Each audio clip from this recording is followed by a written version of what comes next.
G'day and welcome to KrakenCast. This is the oceanic branch of the Vassals of Kingsgrave's Game of Thrones review series. Today we'll be discussing episode 6 of season 8, entitled The Iron Throne. My name is Duncan, or Valkyrist on the forums, and joining me today from America, we have Bing. This is Shushan on the forums. David. David HHH on the forums. Abby. Daisy Mormon on the forums. And Kevin. Creepy Uncle Kevin on the forums. And Dana may be able to join us briefly later in the show. So thanks for coming on, guys. This is it. It took us 8 years to get here, but we finally made it to the last episode of Game of Thrones. For better or for worse. For better or worse. What were you guys feeling when you finally pressed play on the episode yesterday? Well, tired because I'd worked a long day. But I don't know. I was like weird. Like I kind of was stalling to start watching because it was like, once it's there, once I watch it, it's over. And I mean, it's not over because we still have this community and we still have the books, but it's tough, Amber posted a big thing to Facebook, like kind of reflecting on our community and how much she loved it and how glad she was that it brought all of us and this into her lives and how different it's been. And then I posted something very similar right after, just before I started watching, because it's like it's the end of an era, but it's not for us, hopefully. I saw a lot of that on Facebook and Twitter, just a lot of people feeling nostalgic about it and the way it's changed their lives, which sounds silly in some ways, but it's just such a big cultural event. It's brought us into such an awesome community. There is a bit of sadness, maybe, even if we have complicated thoughts on the show, but it is a show that is very much about speculation and anticipation, and I really couldn't imagine an ending. And I guess that's the same with the books. We've been waiting for an ending for so long that it's almost hard to imagine it. So there is a bit of melancholy associated with it. Yeah, if anything, I think the community is what I will really get out of this.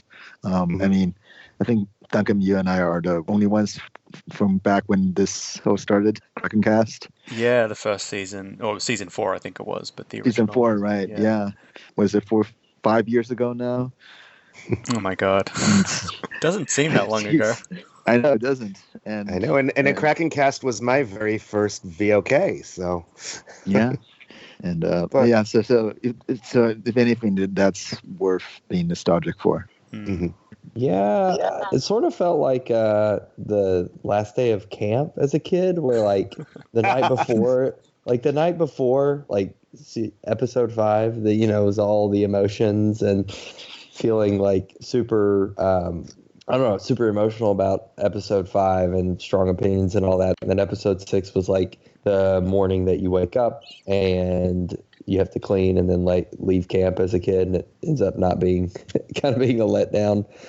Yeah, I mean, I cried because it was like, I don't know, it just felt so final. Like I'm a very emotional person, so it's easy to make me cry. But I cried during the second half of the episode just because it was like, oh, it's over, and there's still the books and the people that read the books and stuff, but a lot of the community I feel like will kind of disappear after this. Although I do have a lot of friends who are really looking forward to reading the books now because they were disappointed by the ending. So I guess I can have people to talk about the books with IRL because I don't have anyone to talk about with them with IRL. I mean, it was I'm really bad at finishing TV shows though, so I was really proud of myself that I finished all 8 seasons. So that was I don't know, but yeah, felt really final and sad. Yeah, there was a huge sense of finality to it, and I guess we've accumulated a lot of feelings about the show, some of it positive, some of it negative, but a lot of it depended upon how they stuck the landing and whether we got closure or resolution on a lot of that pent up emotion. But yeah, let's talk about what we thought about the episode itself and give our lemon cake ratings. David, would you like to go first? Oh, it's hard. I liked it. I feel like regardless of what you thought of last week's episode, almost everything that happened this week seemed inevitable almost from what we had last week, and at least probably the best you could hope for from it. So I think we can debate how good the season's been and whatever, but I think this last episode was really good. I thought I was happy with almost everything that happened. There wasn't too much that pissed me off, and I'm going to give it a 4.5. It was satisfying. Nice. Bing, what did you think? It's this is even harder to rate for me than last week's episode, because everything that happens in this episode is so contingent upon what happened on last week's episode. Right. My feelings towards everything that happened, because at this point you can't. And last week's episode was sort of a crossing the Rubicon moment. Like once you did that, it's very hard to go back and sort of try to review an episode like this, like as if any other episode in the rest of the series. It is an ending. It is. There are things that got ended, I guess. So maybe that is good. I have some very general complaints on technical level, I don't know, 2, 3. It's very hard for me to actually be able to just review this episode on its own without considering what it actually is, which is this is the end of the series, and especially after what happened last week, and just take this on its own without considering it on the context. Looks like Dana's just joined us. Hey, Dana.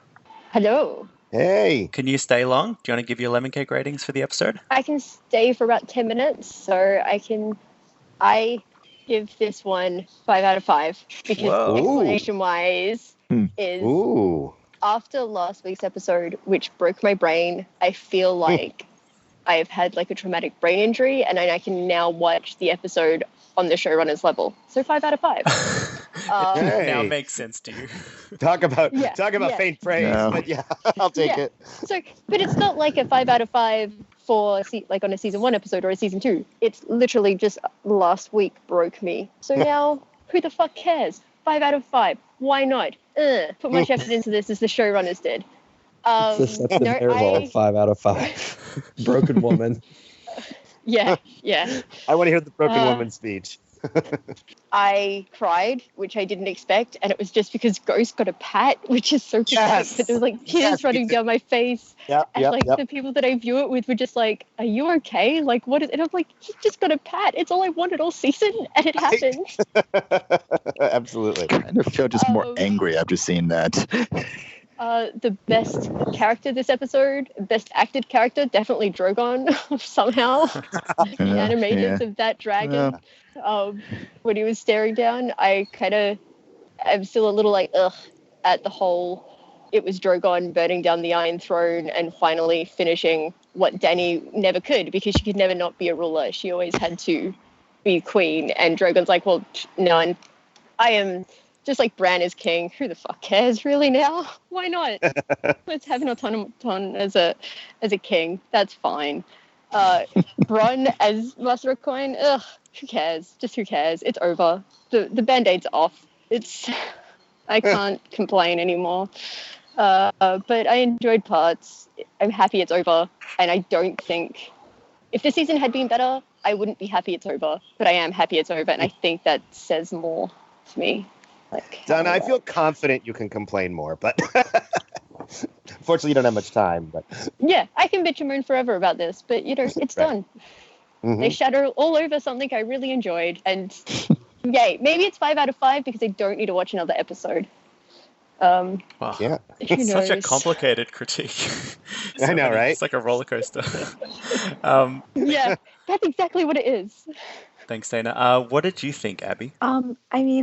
I think I gave it like a 3.5 out of 5. Like I was satisfied by the ending. Like it ended, I cried. I was like, wow, it's over.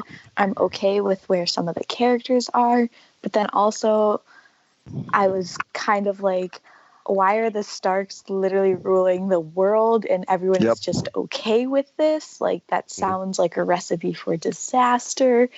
And then there were just some things that I was like, no, and some things that kind of made me laugh because I was like they just seemed so cheesy, and I don't know. So yeah, I was satisfied, but also a little bit let down, I guess. So a 3.5.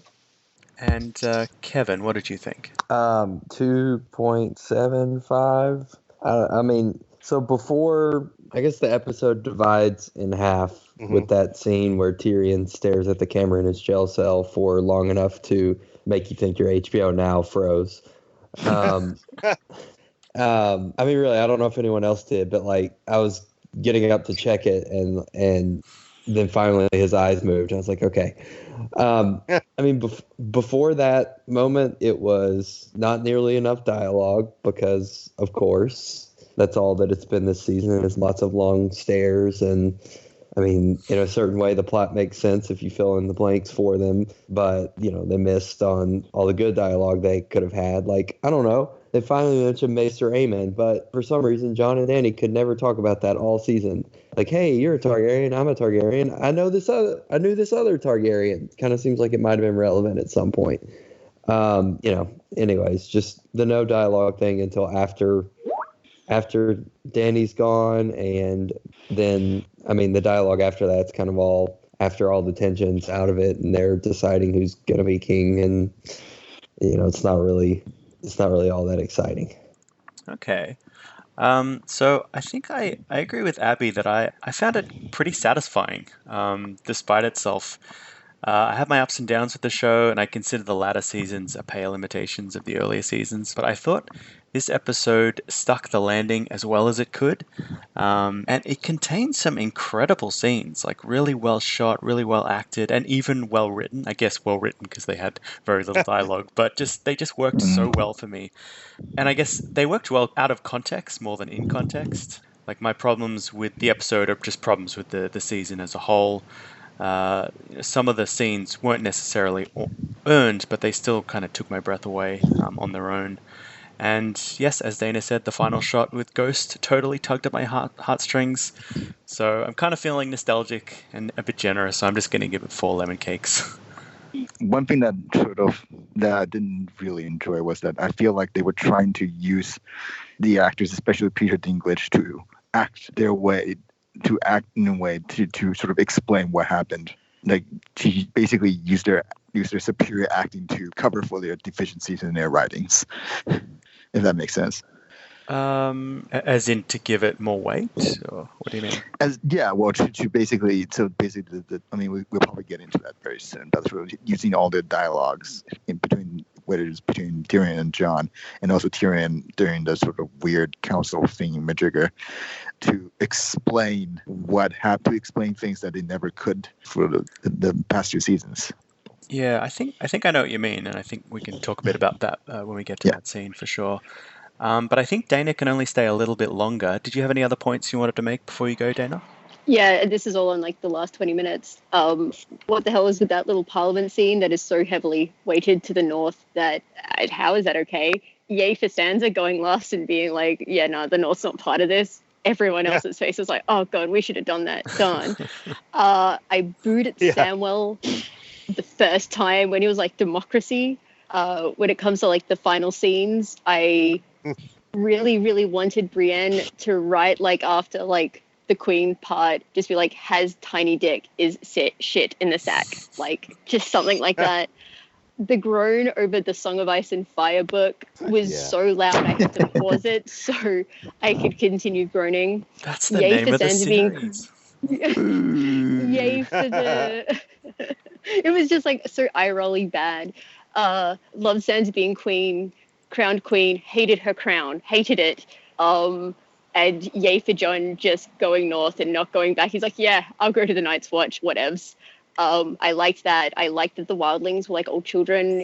Like mostly children. It felt like a new generation, a new ending. But yeah, that's all yeah. God, the crown was atrocious. I really wanted her to like be crowned with like, you know, the copper rune circlet with the iron swords, and no, it was so shitty. It's different from Rob's crown, right?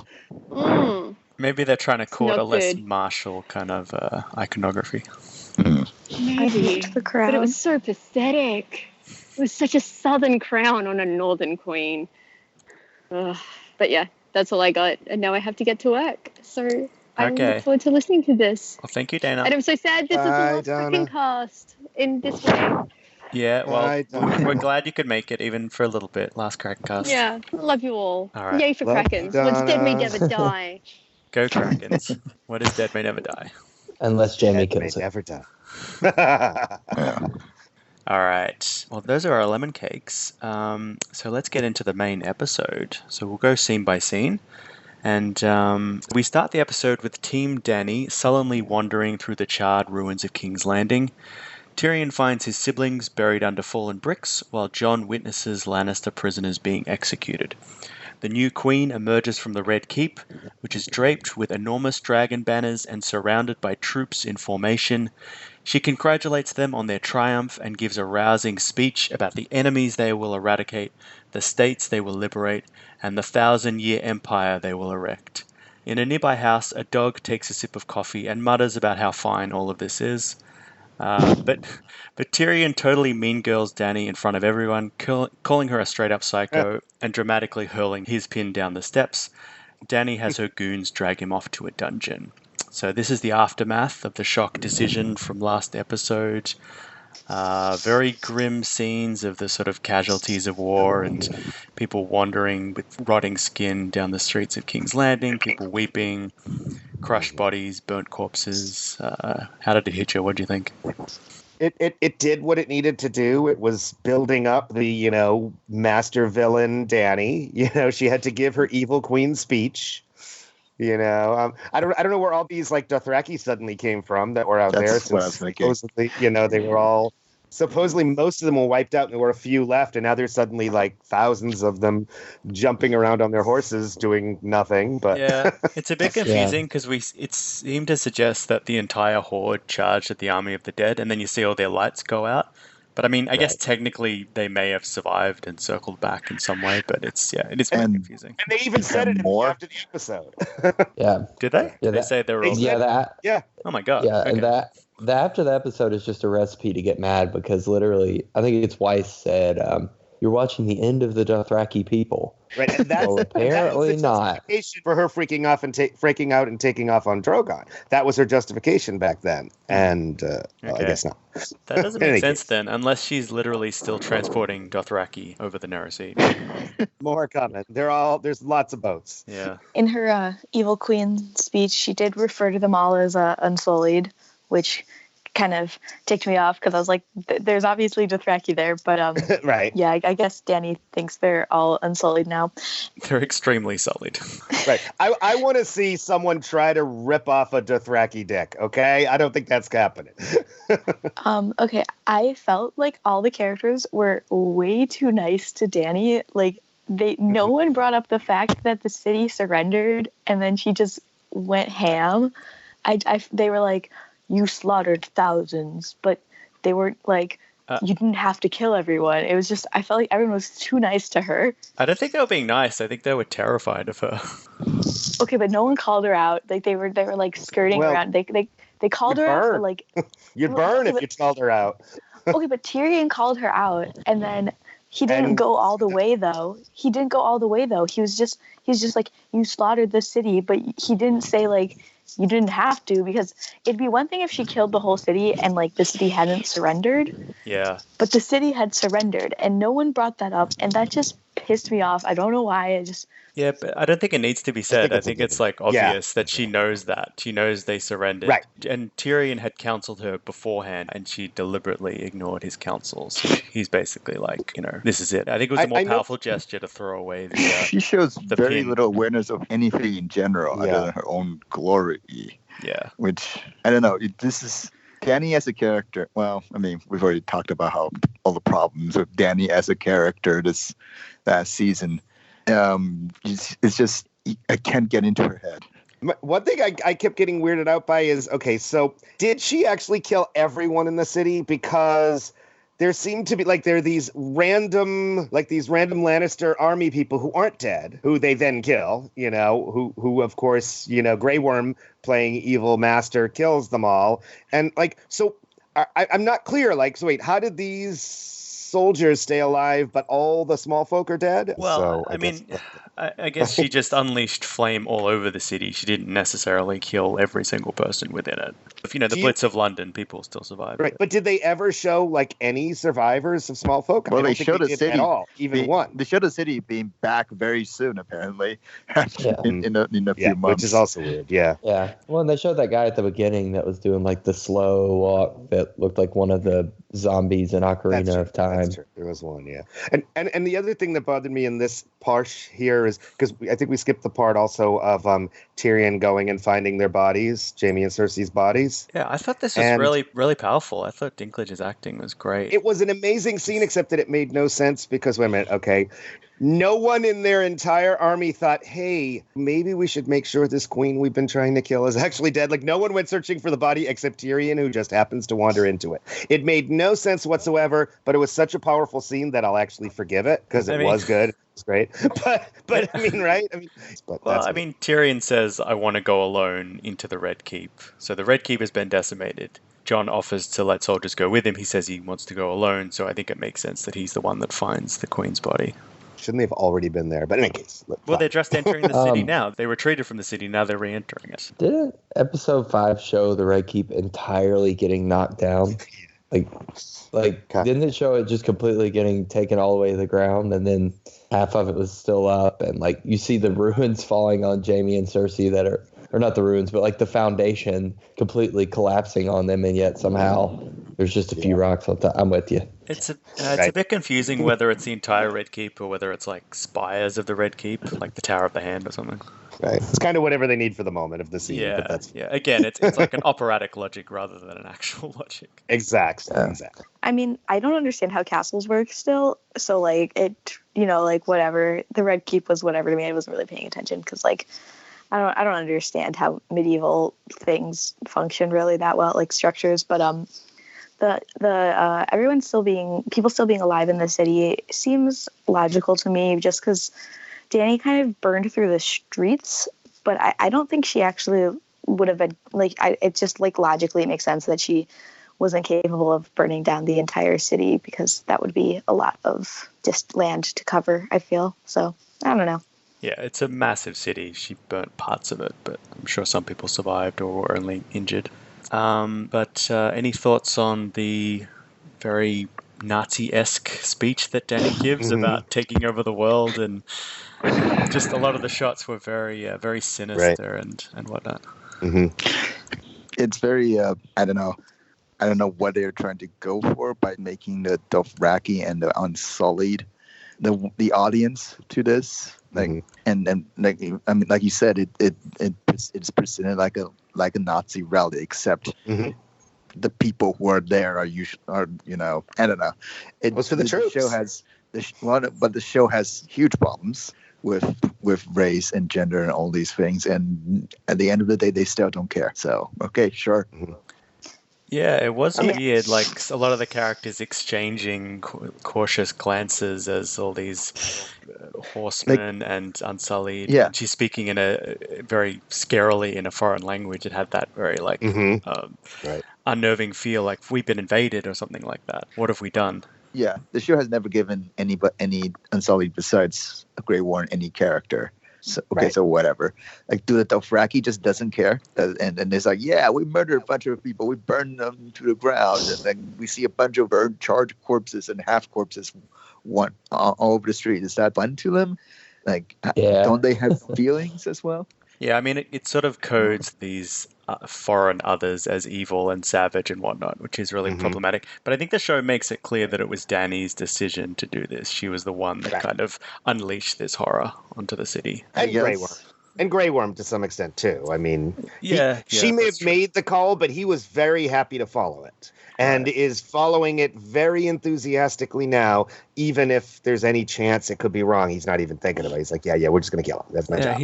There's like a bloodthirstiness to Grey Worm that we haven't seen before. And I guess we can interpret it as like his anger over what happened to Missandei, but it does feel very much out of his character compared to his journey through the show so far. As kind of learning to reclaim his selfhood and his self-agency and self-respect and things like that. This is a sort of a dark turn. Mm-hmm.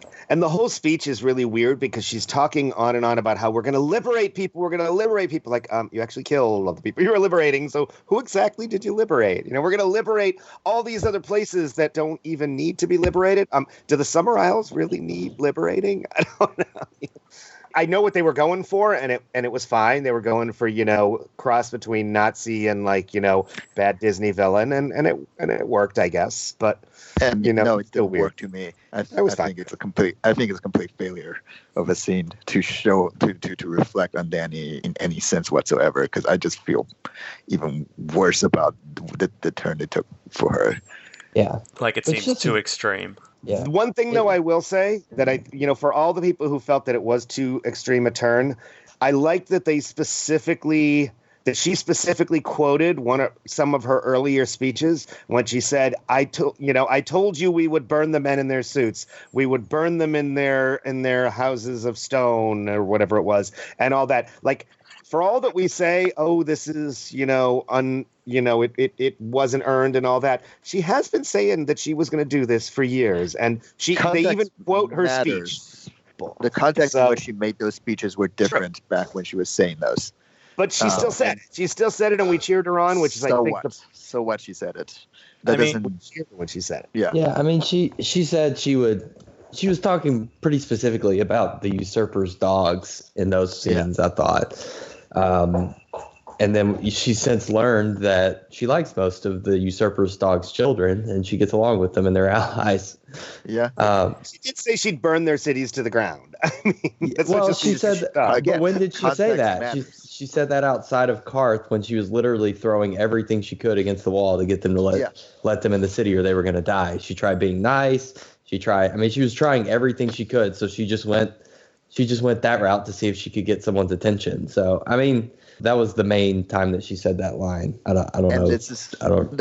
There's character progression, development since then, and there's a bunch of things that have happened since then that has changed the context, and then she's just back.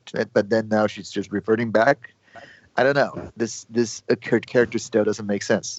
She's the same thing as Broken Viserys at this point. She just has a lot more power. I mean, to me, the same level of delusion. Like Viserys was delusional to think he was a warrior and he could walk into Vaestocthrak with a sword and that he could be the king of the Seven Kingdoms. Like, that was complete delusion. And Dany is that same level, and that to me is not very satisfying. Like even I don't think it was meant to be satisfying. That's the thing. What's not satisfying is it doesn't. You can't. It's difficult to even justify that character leap from who she was, even just a few episodes ago, back just 3 episodes ago, to where she is now. Yeah, well, and even if she ends up, even if her nature that she's born with, the fire and blood, wins out over the values she's choosing, which to me I summarize as a queen belongs to her people. Like, even if it wins out, I don't want it to just be this quick flip of the switch and a complete and total victory for Fire and Blood. Like, that's why I say it's unsatisfying. Like, I'm fine if Fire and Blood wins out with her. It just needs to be a lot better than this.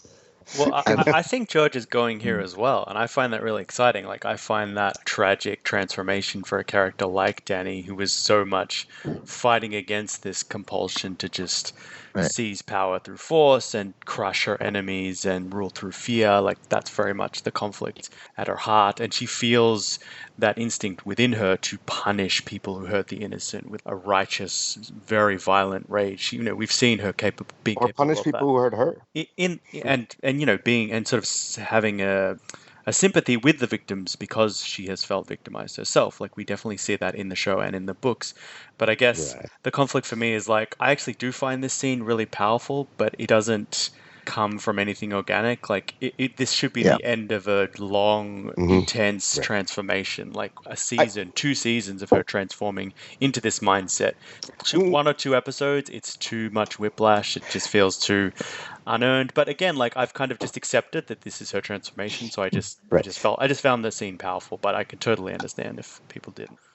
Right. I guess for me, it's more a matter of, I feel like I think the point that they're making is that she has been saying this stuff for years, and we can play all that we want that, well, she said it was the bad people and whatever. But I mean, we have been forgiving all of the awful things Dany has done for years. And I think that's the point that at least George hopefully will be making, is that every time she said, I will take what is mine with fire and blood, not I'll help the poor, but I will take what is mine with, I will burn their cities. We will burn them in their suits and in their, all these things she said, we always cheered her on. She burned, all sorts of people all through the seasons, and maybe that's our fault. I think that's all I'm saying.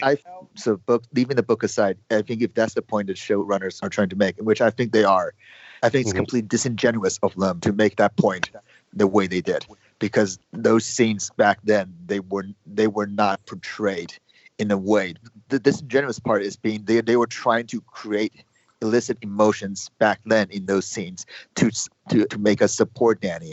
Whereas, and if they want us to then reconsider all those individual scenes again in different contexts, well, they need to do a lot more work than what they did in this season to be able to make that point.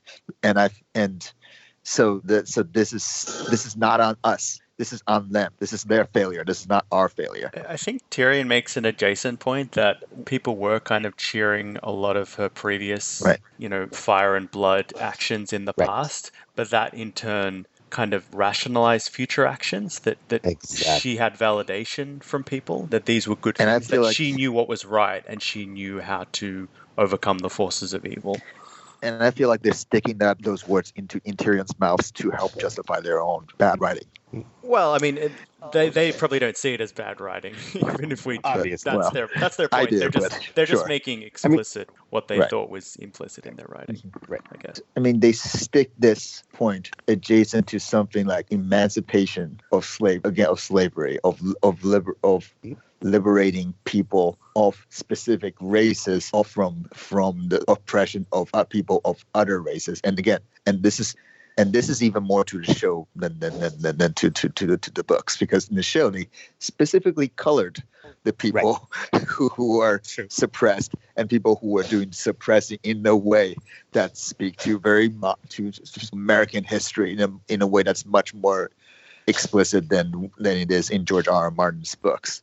Mm-hmm. And the fact that they wanted to flip that around, you need to do a lot more work. Yeah. Well, we're not denying they need to do more work. That's not a debate any of us are having. No one's arguing they didn't have to do more work. Yeah. I'm just saying it didn't come out of nowhere. That's all. Yeah, I think the moral dilemmas of a lot of Dany's previous decisions are definitely in the show, but there's the leap to, equating liberation with killing people, and the leap from protecting the innocent to burning the innocent seems too great.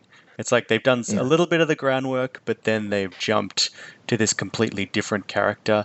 And also, they've denied us an insight into that character. Like Dany, for the entire series, has been a point of view character.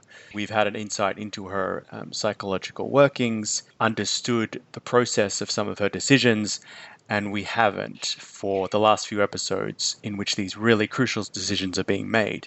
But we get no insight because they don't actually have reasons for the decisions.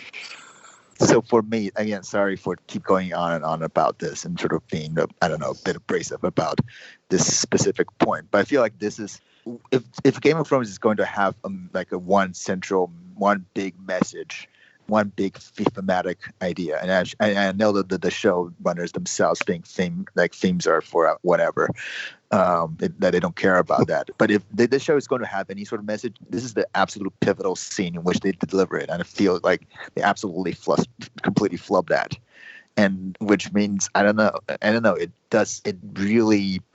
It cheapens a lot of the sort of what I have watched for the past 7-8 years more than almost anything else. Yeah, and I mean, I don't disagree that Dany can get there.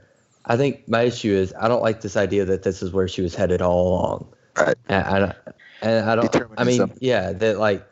think that her severity in prior seasons is explainable, and that she is, for most of her arc, she does seem like she's genuinely concerned about creating a better world, even if there is some hypocrisy there. And that is so, to say that inevitably leads to where she ended up, and that was I guess that's what has bothered me about the discussion around this, is this discussion, that because she said these things early on, that meant that she was headed there eventually. And it's like, no, that her character's always been about this struggle.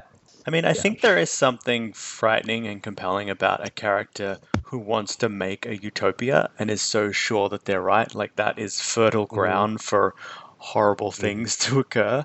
And yes, she has struggles about the ways of ruling, but she has mantras like, if I look back, I'm lost, where she's like so convinced that she has a destiny, and she has a destiny to greatness, and she has dragons, therefore she has some kind of divine right to take charge over the world and how it's run. And she's so young, I guess, that she is kind of naive in a way that maybe she doesn't fully understand the consequences of her actions. And she's treated as a god and a savior by so many people that she starts to believe it. So I think those are all interesting ingredients for a really tragic arc. And I don't know, I think there is power of the way it was done in the show, but I think it failed in a lot of ways. So I don't know, I'm sort of in two minds about how they handled it. But I don't think it's, I don't know. I don't think it's entirely unearned, but it just seemed really rushed. It's it's very thing messy. I'm curious. I wonder, there was tons of anger all over the world around the last episode. People were really pissed on this turn. And I wonder if, let's say we had an extra season, and let's say we had better writers, and let's say they had completely earned Dany's turning. I still feel like 90% of the people who are really pissed off would still have been pissed off, completely earned. We may not have been, but we're, again, not typical. I don't know. I don't know. So many people would be pissed anyways because she's a hero and she went bad, and I think people would have been pissed off about it. I don't think I completely agree with that, because I feel like, so for example, things like the Red Wedding, which is a huge, shocking turn. How did people, not just people like us, but how did the general public react to that? But remember, they thought there would still be a revenge moment, and we'll get a happy ending out of it. Which is, I think, the difference. I think people did think. I think they thought that. I mean, whether I don't talk to cash. That's what we expect from TV. If something awful happens, there'll be a comeuppance. What do people expect from TV anymore? TV is so different now. True. But I feel like if they have properly developed this whole arc, people will be able to. There will be enough context for people to see each individual moment of her making choices that lead her to certain directions.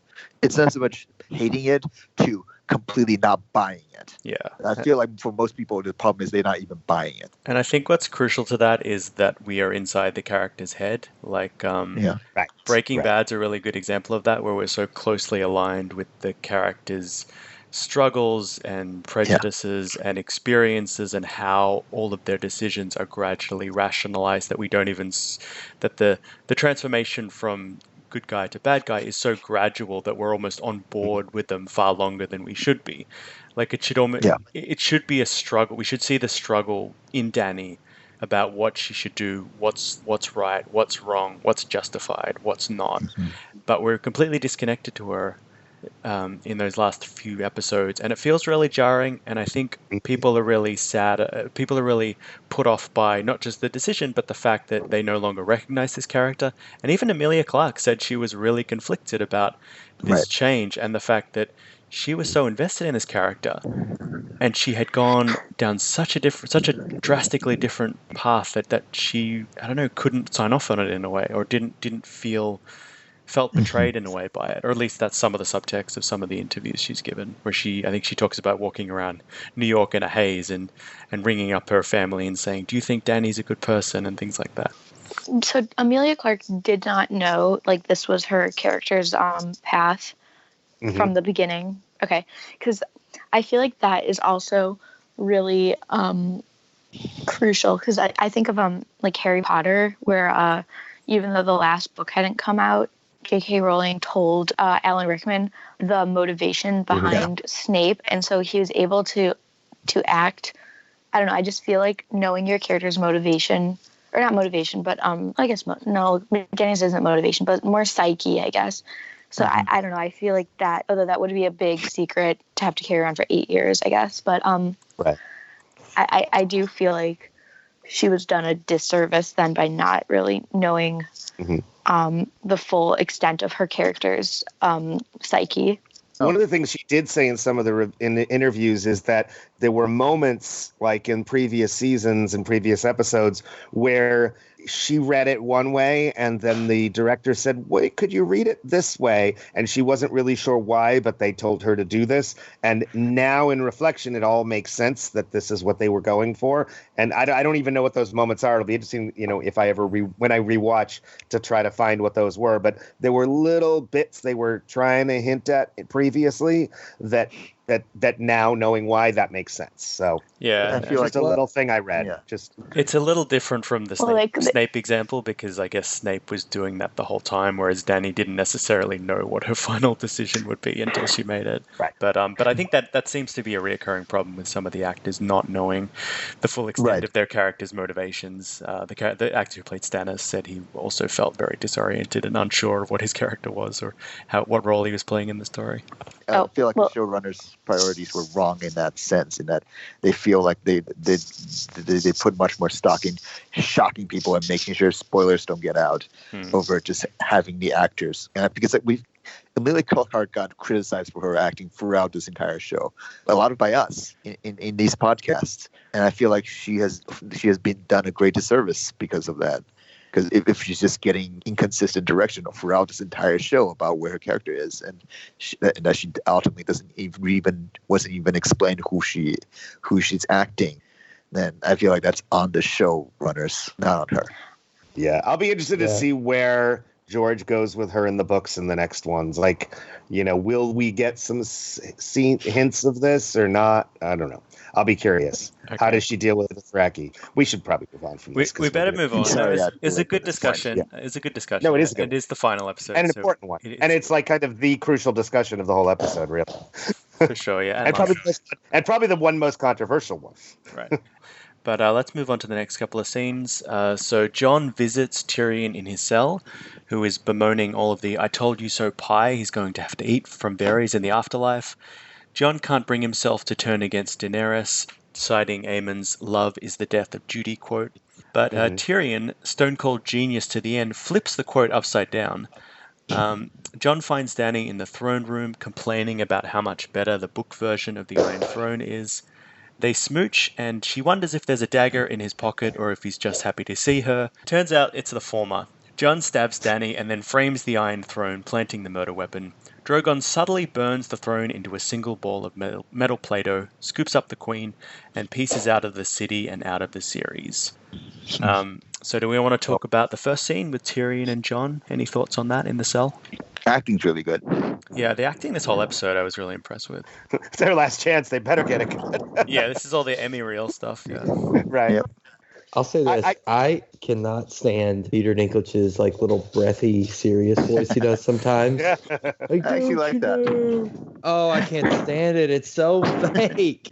Oh, it's awful. Oh my gosh. I totally agree. Every time Tyrion opens his mouth and says something in that voice, it just sounds so pretentious. It drives me crazy. You've had that power, Jon. Sounds like Tyrion's trying to channel the Goonies. I think it's interesting that Tyrion and both Arya and Tyrion realize that the one way they're going to convince Jon is by saying that Sansa and Arya will be in danger. It's the one move that works for both of them, kind of. So particularly Tyrion. That's ultimately what does it. Yeah, and I guess it goes to that love and duty dilemma with Jon. That yes, in some sense he loves Dany and he believes in her as a queen, and he can't accept the fact that she might be a monster. But also he loves his sisters. Right. And is he going to support his queen over his sisters? Surely that blood runs even thicker. And it also reflects Ned's dilemma, I guess, in the cells. I think Varys says a similar thing about Sansa and Arya. You may be honorable, but how honorable are you going to be if your daughters are in danger? Something to that effect. Yeah. Which I did think was kind of cool, because Tyrion, sort of that whole conversation, in a lot of ways, he feels like he's honoring Varys with that conversation. And so that he sort of put the same dilemma before Jon and allowed Jon to choose the right thing over the quote unquote honorable thing. I thought that was powerful and cool. So sorry, I think I might have been breathing loud. It's we've entered the witching hour for the German Shepherd, so she's running around doing stuff. That's okay. It's a Just trying wolf-friendly to catch show. it. Yeah. She's so happy that Ghost got a good ending after being Right? so Aren't upset we the last all? couple weeks. Aren't we all? I love Tyrion had one great line there, which is, I loved her too. Not as successfully as you. I love that line. I mean, he was hitting her navel when they made love, so maybe he wasn't that successful either. And what's up with Drogon sniffing Jon? That was just weird. I don't know what they were trying to go with for that. I think he was like her guard, and he sniffed any people that approached her to see if they were friend or foe, and he recognized Jon as a friend, either because he knew him or because he knew he was a Targaryen. Oh, fuck that up, didn't he? Yeah, Drogon, worst guard dog ever. Maybe Drogon wanted this to happen. Ooh. Maybe. Dun, dun, dun. Smelled his murderous intent. There you go. Maybe he was like, you know what? She's been pushing this crap for this throne forever. Enough already. In fact, he burns it afterwards. Like, fuck this throne. I'm done with this shit. That was weird. Suddenly, Drogon has a character. I know, right? And like, Well, remember- knows that Thrones is bad, and so he burns it. Well, remember that theory that Sarah brought up last week of how, like, maybe the dragons are somewhat causing the mood, like in their sort of reverse warging with their rider. Right. I think it makes sense that Drogon as a character. We've watched him grow up. I mean, yeah. Just wish they showed that character a lot more. Yeah, right, yeah. So to give a weird history explanation too, the Iron Throne was made by Dragonfire. So maybe maybe there was something. It can be unmade. Something about that. Maybe he recognized that, and that's why he burned it. So yeah. No, he saw the future. He knew that Bran didn't need a throne because he already had one. So he was just clearing the space. The wheelchair. Making a ramp. Yeah. Yeah, that was during those final few scenes. That was a pretty common refrain with my friends and me was like, how is Bran getting down here? Like they don't show enough people to have carried him. Like, let's get to that later. I thought the whole scene with them in the throne room was absolutely beautiful. Like watching Drogon emerge from that pile of ash, them coming together. Dany, because she's super cold and sinister the first part of the episode, and you don't see her for so long, and the first time you do see her, she's looming up this huge incline, like this just fascist dictator. She's larger than life. She's like this evil mad god kind of thing. But here she's actually quite vulnerable. She sees Jon as like a friend and a confidant, and she's quite like sort of personal with him. She approaches him, they hug, they kiss, blah, blah, blah. And she's sort of trying to judge, like this is the first time that her actions are pointed out or judged. She says, I saw burnt children in the streets. He calls her out. And she, there is a bit of a reaction there. She isn't completely gone, but she's so hell-bent on creating this utopia and all that. And, she says something like, we can change the world, we can do it. And then Jon's like, what if other people want to change the world a different way? And she's like, well, they don't get a choice. So it's really, they don't get to choose. To me, it's great drama. Like this whole scene is great writing, great acting, beautifully shot, amazing imagery, very operatic. Like this isn't, again, I keep saying, this isn't working on any kind of normal logic. This is pure opera, melodrama, Shakespeare kind of stuff. Right. They embrace, you hear the knife slashing. It's like, this was all so effective to me. Right. And can't you just see in his eyes, he's like begging her, please don't make me do this. Don't make me do this. Yeah. I give me a reason. Show me the Dany I fell in love with, even if we don't believe it. Show me a reason not to kill you. Please don't make me. And then like, it seemed like when he says, well, what about the others who want to choose? He said, they don't get to choose. And it seems like that's the moment. Although here's a question I have for you all. He says, you're my queen now and always. At that moment, I really thought like, oh, fuck, he's going over to the dark side too here. He was gonna, but he just can't do it. Like I thought, have we lost him now? And now like Arya's gonna have to come in and kill them both or something. And then he stabs her and I was like, oh, good, thank you. I was surprised. Did any of you buy it? I was surprised. No. Like I thought maybe he had been stabbed. Like she recognized him as a threat to the Iron Throne and was putting him down. And it was only halfway through the episode, so I thought she might not die until the very end. Right. So I was shocked. Isn't that the line that Theon says to Robb, and then like Theon betrays Robb? So I guess there you go. Right. Which line? Jon equals Theon, confirmed. He goes Which like, line? I think it was like, you're my brother.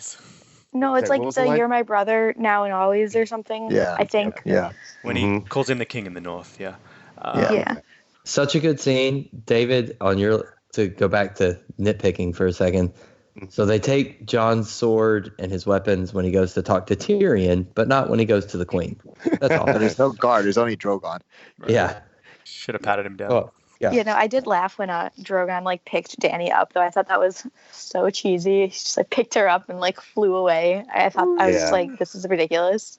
Like at first, I liked him like whining over her and like, oh no, and like tapping her, like, wait, you're not really dead, are you? What? That part I really liked, and that was effective.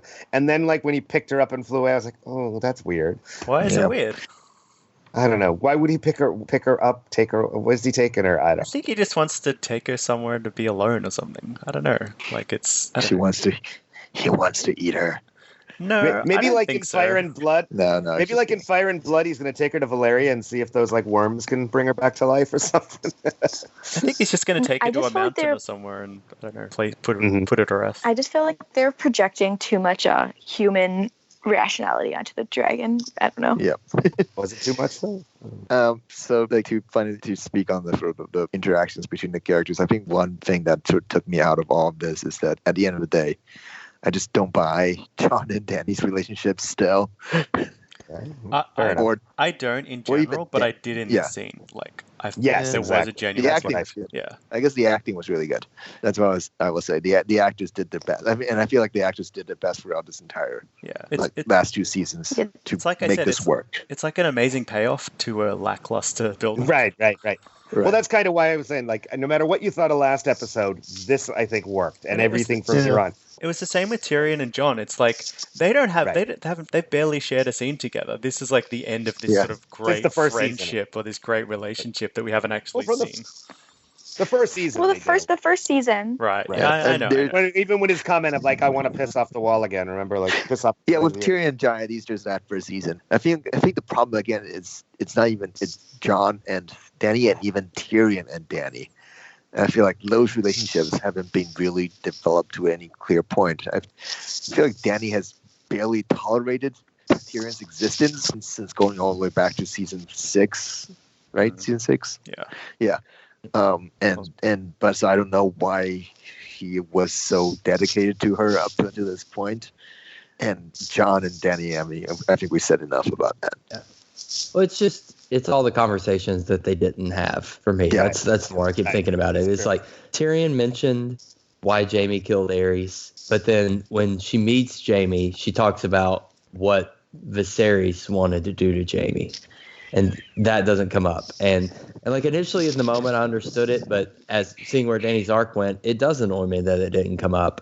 That why Jaime killed Aerys.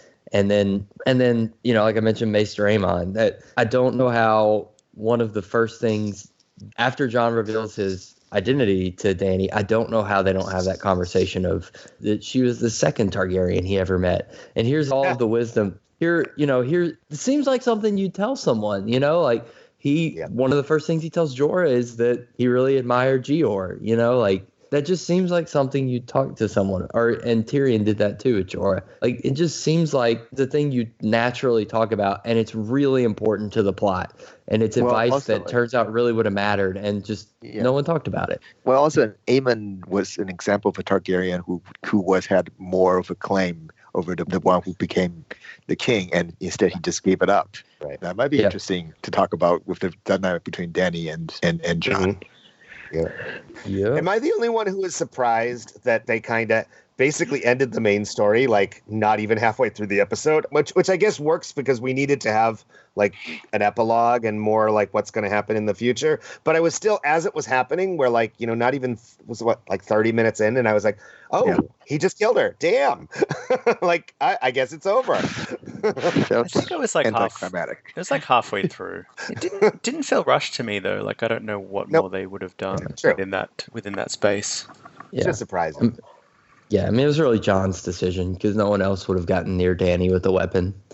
I don't know that you needed to show a ton of that. And this has more character than John has had in like 3 seasons. This one ethical dilemma. Like like if this happens in the books, like as a fan of Jon Snow in the books, I can't wait to see this whole thing play out because that is really devastating. And I genuinely think Kit Harington, as rough as his acting can be, a lot of the time I think he did really well in kind of grappling between love and duty and loyalty but also the horror of experiencing the sacking of King's Landing. And yeah, it was all really well played out in his face during that scene, I thought. Would it kill him to smile a little bit though? Like, it would. It actually didn't would. even smile at the end. Okay, but he's killing her. I was just the whole episode at the end, I was just like waiting for him to smile. Jesus Christ, he's so sad. He's a sullen bastard. Well, I mean, yeah, it obviously seemed to hit him pretty hard. Like it was weird because everyone else was kind of joking at the council, whereas he's the one character who's kind of carrying this really heavy baggage at the end, it seemed. Well, given where he ends up, it makes sense. But he's been effectively basically in prison all this time. So. Right, yeah. Speaking of which, should we move to that? Or? Yeah, if there's nothing more to say on the throne room. So Tyrion is brought by Grey Worm to a council consisting of the only 10 people left alive on the continent. Grey Worm wants Jon dead, but Tyrion protests that only a king or queen can pass that sentence. Bereft of any suitable monarchs, the lords decide to vote one into power. Edmure slides his resume forward, which is promptly slid into the bin. Samwell makes a pitch for democracy, and everyone has a good chuckle. Finally, Tyrion suggests that they elect the creepy little kid from The Shining, and everyone's like, yeah, whatever, let's just wrap this up. As a compromise between the Unsullied and the Westerosi, Jon is sentenced to serve with the Night's Watch. He says a tearful farewell to his siblings and sails away. Oh, so much. Robert Aaron had a glow up. That's all I'm saying. A what up? A glow up. It's like when you're not very cute as a child, and then you get really attractive as you're an adult. Okay.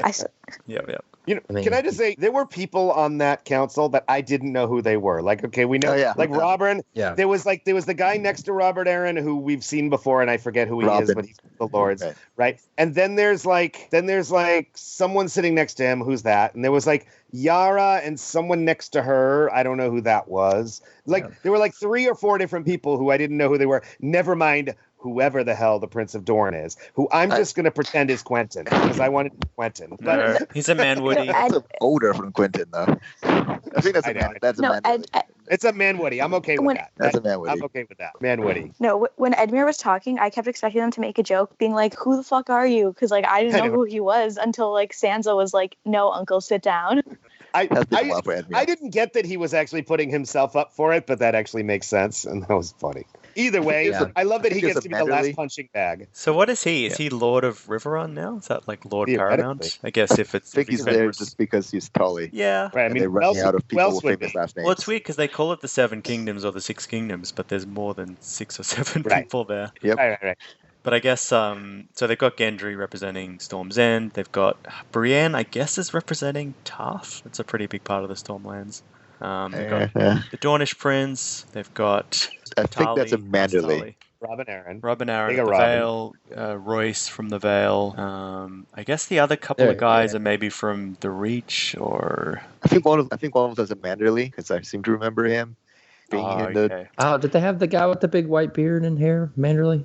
Maybe I'm wrong. Unless he's like long white hair and big long white beard. They've got Tyrion from the Westerlands. Another one of them might have been from the Westerlands. I think they were just filling out the sets, basically. Yeah, they look. Yeah. Most of the unnamed ones look like Northern Lords, which I guess makes sense. I don't know, but who knows? Yeah. The other thing is, this scene also made me do another one of my little logic questions of, okay, so wait a minute. Jon kills her, and then what happens? Because presumably Grey Worm would have just fucking killed him right there. Like, let's throw him in prison for a while. And wait, now I want to kill him, but let me wait and get permission from, like, that didn't make any sense to me. But that's fine, because obviously you're not going to kill Jon. But, like, it didn't make any sense how this happened. I don't really know what Grey Worm did after that. Like, did he what were they doing? Like, were they just biding their time until something happened? Yeah, right. Like, they waited until, oh, wait a minute, we're going to do nothing. And, oh, wait, now the North have marched their troops down, which apparently, like, just happened. I don't know. Or is that the troops that were already there that have now left her? I don't know. It's also unclear. I mean, I guess, like, there was no actual evidence that Danny was dead, but maybe John confessed because... he would, right? Yeah, but he wouldn't lie once they caught him. No, he would never lie. But He's John. It's like what is the sort of unsullied sort of mentality once that happens? Because literally, she is the only person they take orders from. I guess they know that Danny has allies. That Sansa represents a pretty big part of Danny's force, maybe. So he was waiting for some of her allies. Like I guess they say Yara and the Dornish prince had declared for her, so maybe he was waiting for them to come to some sort of decision. So it kind of makes sense that it's a bit weird though, because we don't know how much time passed. Yeah, nothing about this scene makes sense. Yeah. It's still enjoyable, but it doesn't make sense. Yeah. I mean, well, I don't know, but I enjoyed it. You don't sure. I just imagine Jon Snow locked himself in a cell. Yeah, I know, right? I can see him doing that. I'm turning myself in. I'm guilty. I murdered my aunt. And I'm a bastard. No, I'm not a bastard. Battlefield. Did everyone cringe when Sam started talking about democracy? Because I was just like, oh. I was happy. I was glad. It felt so... Well, it made sense for the only one from the Night's Watch besides John to have said that, because the Night's Watch actually has sort of democracy, so... Yeah, I'm surprised he didn't bring that up as, like... I don't know, it felt so shoehorned in. And then also when Yara rolled her eyes at, like, that, right. I was like, doesn't the Iron Islands kind of have that in their tradition? Well, but only if you're the captain of a boat, so that not everyone gets to vote, just the important people, except it's not the lords, it's the captains. But she understands like the concept. America. I guess she understands the concept, but maybe it's just so foreign to them. I mean, I think that was making fun of what a lot of people predicted might happen. Exactly. But they sort of ended up doing a version of it, I guess, rather than they would elect a king rather than being hereditary. Constitutional But only the lords get only the lords get to. It's a constitutional monarchy? Question mark. Right. Well, yeah, it's sort. I mean, it's basically what all the free cities have. I mean, they pretty much all just elect a prince or Who decided that these 9 people are the ones who would be in charge? Those are the only lords left. Yeah. They decided for themselves. Right. Yes. Yeah, the Stark seems to be overwhelmingly overrepresented. Well, yeah. Which is ironic given that they end up leaving. Let's put our own guy in charge, who's now the king of a country he's not technically a citizen of anymore. Yeah, it's like the electoral college thing. Like, why does the Stormland get 3 votes? Why does the North get 3 votes? Yeah, right. Also, like, Iron Islands only get 1. Isn't it like when the first King George or whatever came to power in England and like he didn't even speak English, like he's just from Germany, and so everyone was like, we don't know what you're saying, so like someone else basically rules in his stead. Is that basically what Bran is? Yeah, we don't know what you're saying, but you're not Catholic, so that works. Get out of here. Basically how that went. And meanwhile, Bran manipulates himself into being king because apparently he knows what's going on. That when he said, why do you think I came all this way? I feel like he was saying that from the tree, not just from the north. You know, why do you think I was coming all this way? Because I knew I was going to be king. Because I already saw it. Bran, Machiavellian master, this whole thing. Bran is like the perfect example of like failing upwards, like literally doing nothing and just biding your time until someone gives you a promotion. Because you're the only. Did you hear Linda of Westeros had her own like brilliant like how I would love to have seen this end, like not real but like on the show because she hates the show so much now. She said, wouldn't it have been great if after all those scenes of the Starks in the north we see Bran on the throne and then he opens his eyes and they're blue, like he really is the Night King and something like that. That would have been a funny ending. But also like, what's the point of having the North split off if the rest of the kingdom is also ruled by a Stark? Right, that's what I was getting at. Like he's not even technically a citizen anymore. So why he gets to rule a country he's not even a part of? The Starks. So basically, the Starks now rule the Wall. If you assume that he is the head of the what do you call it? The head of the Night's Watch, and they rule the North, and they rule the Seven Kingdoms. So pretty much they got it all. There's got to be a Stark going Essos soon, right? Or maybe Arya will end up in like a Shy and she'll take over that. Yeah, Starks rule the world, righteous hustlers. Yeah, it's the nice kind of paternalism. I mean, does Not it? not did it only really that, make they're all sense? under 20.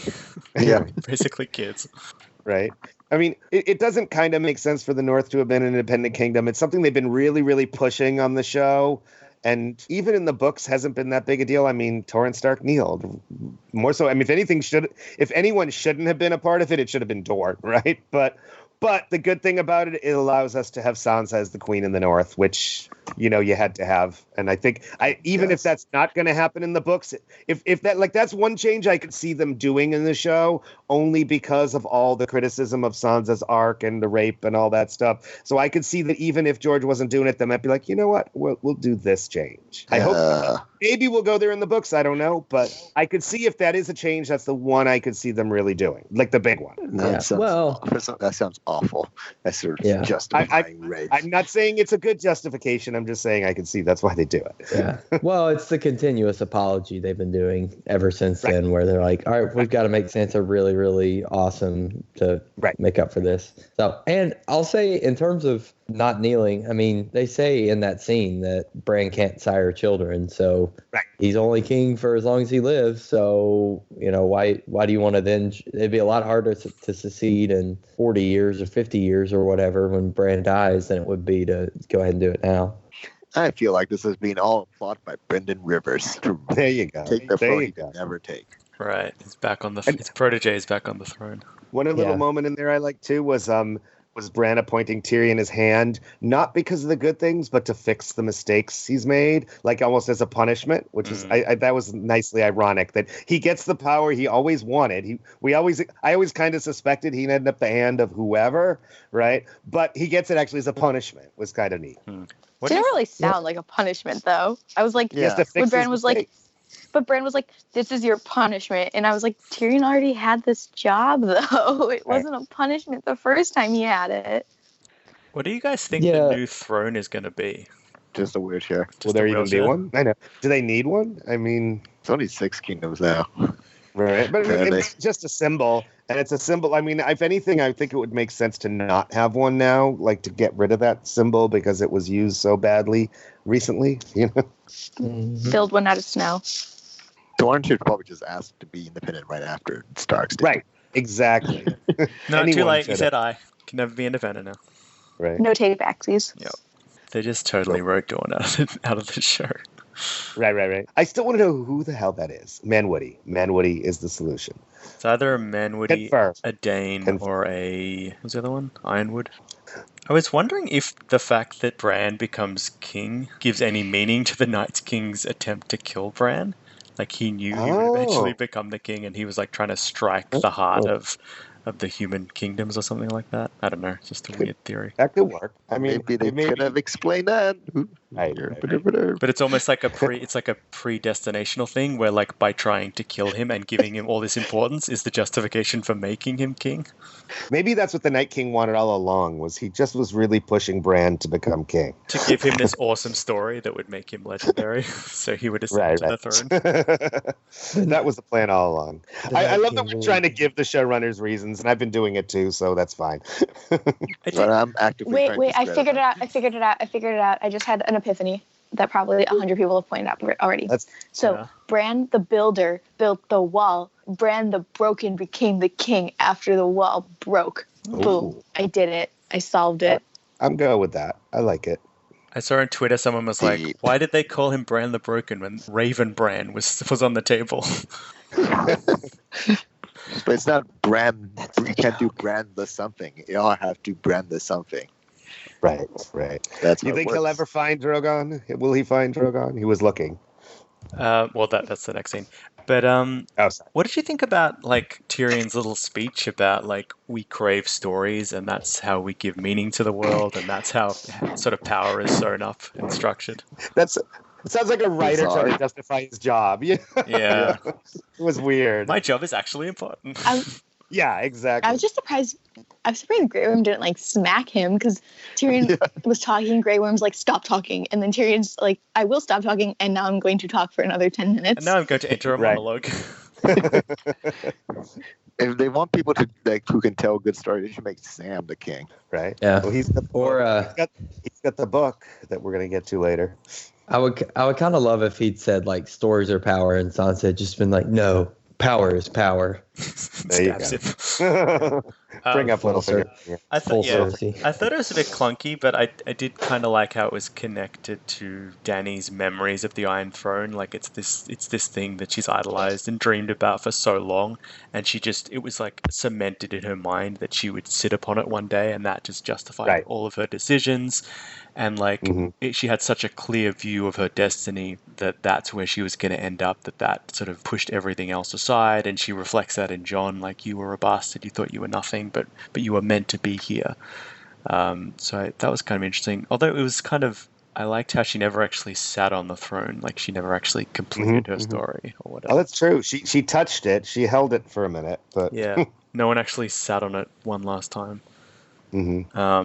But yeah, that's all I had to say on the council. It was weird. I'm still kind of into it. I don't know why. I've just become so zen by the final episode. I'm like, whatever. Exactly. I prefer this to what came before. This was very weirdly campy. And sort of funny. Yeah. Like, they were cracking jokes and stuff. It was a bit of catharsis after the really heavy scene before. Right. Sit down, Edmure. Harsh. Right. All right, let's go to the final section of the episode and the series. So Tyrion, the new hand of the king, gathers his small council, which includes Davos, Lord Bronn, Sir Brienne, and Maester Samwell, to discuss how to rebuild the city that they just blew up. Sam presents them with the Citadel's accounts of the events following the death of King Robert, entitled A Song of Ice and Fire. Apparently Tits and Dragons was taken. King Bran tells them that if they need anything, he'll be in his room binging Wereflicks, but to please knock before entering. Meanwhile, the North remains an independent kingdom, and Sansa is crowned its queen. Arya sails west to quote-unquote discover the new world, and most importantly, 11 out of 10 Dire Papa Ghost finally gets the nuzzle he's been waiting 2 seasons for. Yay! A man and his wolf wander north into the great unknown. The end. Can I point the one scene you missed in there? Because it's an important one. Yeah. Brienne writing about Jaime. Oh, yeah, of course, yeah. Because I cried. that's one we have to talk about. That was sweet, really sweet. He died protecting his queen. Right, yeah. That was really sweet. And that kind of connects to the story analogy as well. Like, Right. you know, what are we if not how we're remembered by others? And our stories give meaning to our life. And she wanted to, like, capture some part of Jaime that she saw. And, like, even though it was sad the way he went, he did affect the world in some good ways and some bad ways. Did any of you actually read those pages, by the way? Because there's a page for Barristan. Yeah. There was stuff on Arthur Dane and all that, so I thought it was kind of cool. That Barristan got at least a little shout out in the finale, so that was nice. I'm sure that actor was at home upset. I know, pissed off, right? Yeah. Yeah, I don't know. I was really hoping that Brienne would write like that Jaime was the first Lord Commander to shag his replacement. I was gonna say he was good in bed. Or is me child support? Did y'all see she had I was trying to figure out what was on her armor, and I had to look on the internet. It was a little raven on like the neck part of her armor. I thought that was cool. Bran's new sigil. Yeah. Yeah. Oh, cool. Because I was trying to figure out, I was like, is it a wolf or it was a raven? So that's cool, I guess. Yeah. I love that she's the head of the Kingsguard, and that Pod is in the Kingsguard too, apparently. Pod gets a happy ending. Tyrion's not in the Song of Ice and Fire book. Which Yeah, what do we why? think? That was weird. Yeah, like he was What the do you read king's book? hand. He was the hand of the king 3 times. I know, that's ridiculous if Tyrion isn't in the Right. book. Like, he's a major player throughout all the events. and It doesn't must be a Tyrion terribly have- written history book then. Right. Doesn't Tyrion actually have more chapters in the actual Song of Ice and Fire than any other character? Maybe Jon, but I think he has the most. Yeah. Him or Jon, so in the actual Song of Ice and Fire. I actually did cry during this scene too, because when Tyrion was like setting up the chairs, I had like flashbacks to Les Miserables, empty chairs and empty tables, which always makes me cry. And I was like, oh my gosh, empty chairs, empty tables. But then I don't know why, it just was like, I was like, Les Mis, and then I started to get emotional about Les Mis. So Wasn't it a flashback? Wasn't it a flashback to when he was Hand? He did that at one of the meetings. Before everyone got there, he moved It was the chair. after Tywin already returned, and then there was chair shenanigans. Right. Bronn, who seems to be the biggest winner of the show, right? I mean, he went from from a basically a sellsword to Lord of the Reach and the Master of Coin. He's on the council. He's like everything now. Like he's the richest man in the kingdom. Well, because apparently there's no one in the Reach. Because remember, they offered the Unsullied to go in there. Like, hey, there's no one living there, so you could just sort of have it. And in fact, Bronn got it instead. So Tyrion kept his word. How does Bronn know about like finances? Isn't that something you learn as like a lord or like a lady of the house? Isn't that the duty? Like, you know, like I just feel like if you're not a noble person by birth, like who's gonna teach you that?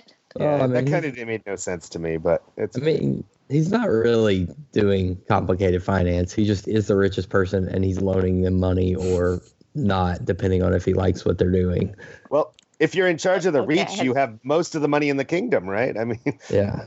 I mean, with the Lannisters don't. Right, there's no people left. Yeah, Lannisters don't have gold, or we're not really sure if Tyrion's their lord or what. But I mean, you think that their minds ran out. I feel like there's a conflict of interest if he's like borrowing money on behalf of the estate from himself. Like he's only going to loan them things that personally benefit him. But that's exactly what Littlefinger did. So. Yeah, but he wasn't personally loading them the money, was he? Yeah, he would. Yeah, I thought the Master of Coin was in charge of finding the money for the king, like for the king, but it didn't have to come from their own personal. Yeah, Littlefinger didn't lose. He's basically the IRS. He's the IRS. Well, yeah, that's what taxes are for. That's why he needs to know about finances. He's got to be able to tax. I thought he borrowed unless there's no taxes. I thought he borrowed from like the Iron Bank and the Lannisters and the Faith. Yeah. That's what he did. Yep.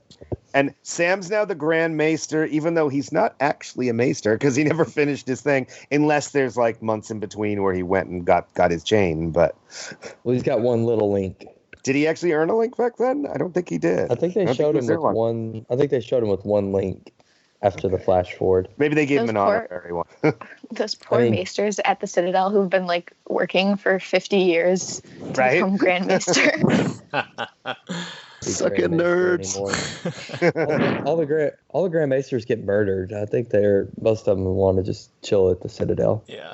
I don't know why they're still at King's Landing though. Why don't they just build a smaller castle somewhere or use another castle? It's like ruined. Everyone's dead. It's like a ghost town. Maybe it's easier to fix a broken building than to build a new one. I don't know. Maybe. Yeah. I mean, it took 40 years to build the Red Keep or whatever. So. Maybe it'll only take 10 to fix it. Do you think the Iron Bank are going to come knocking on Bronn's door about like the Golden Company loans? They forgot about the Iron Bank. Right. They've forgotten about the Golden Company. It's only been an episode. I know, right? Right. Did Cersei, when she paid off the Iron Bank, did she have extra gold for the Golden Company, or did she borrow more? Did she pay them off? I thought it was because they got all that gold from the Reach. I thought it was she just paid off the debts and then they extended the credit, which allowed them to rent the army. But maybe she had extra money to actually just purchase the army outright. I mean, it was kind of dumb that Cersei paid off the Iron Bank because they had to keep funding her because they could not have enforced the debt or collected the debt on Dany. I mean, what are you going to say?